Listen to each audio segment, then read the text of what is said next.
Hey all. So I know it's been a long time and I've been a little busy lately, but I wanted to talk about this new scam that's going on, and you should be very careful. Um, yeah, I mean, if you want, I can make a best practices video, but there's this new scam where you'll get reached out by, LinkedIn recruiters, and they will send you good messages, some professional looking messages without any JD, any website, anything. I mean, even if they give you a website, they will basically try to impersonate, some big company's website. So be very careful. Most of these JDs you see will belong to, the company websites and not in a random place. I got this message and then, basically they asked me, so I just tried to reach out to them. Basically, they asked me, they gave me this assignment, and in first look, it looks like, very basic assignment you could pretty much handle easily. But when you go to challenges, you will see that complete all get see how carefully basically you can actually observe. Sometimes if it is a JavaScript challenge, they will give you npm packages, and one of the packages would be forged or something wrong with that packages, so it will run a post install script. So it will run the post install script. So basically, you know what happens when you do npm install, right? After your packages are installed, it triggers a post install script.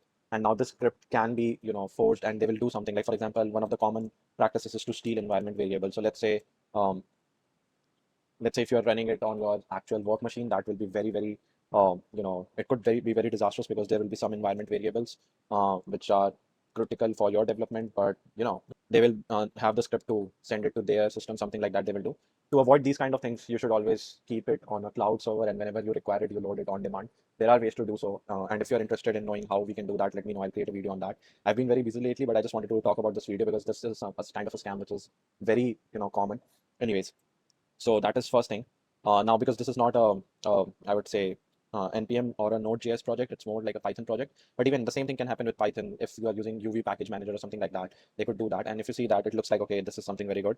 And the whole reason is that whenever you run these Git commands, so if I just go to the zip, if you see, you will carefully see the hooks, and these hooks can be very dangerous. It actually they can be lethal. There's so many hooks out there, and any of these hooks will have some kind of a random code which you wouldn't want to run, like pre-commit, pre-push. I think you know about git hooks, right? It could be used for linting or formatting your code before you push, or even running unit tests. But these could be very dangerous, so you have to be very careful. Don't just blindly run the code, set up the things, and then, because they can steal so many things from your system, and it's very dangerous. So yeah, I mean, all the other code files are pretty normal, but that's what is problematic.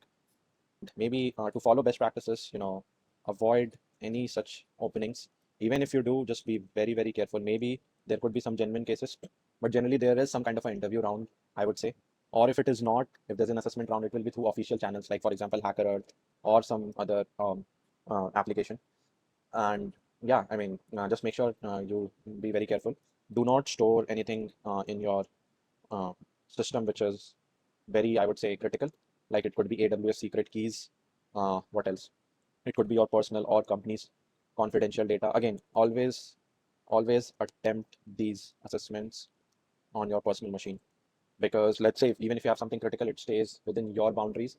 But if it is based on your organization's data, you could actually cause a lot of damage to your organization.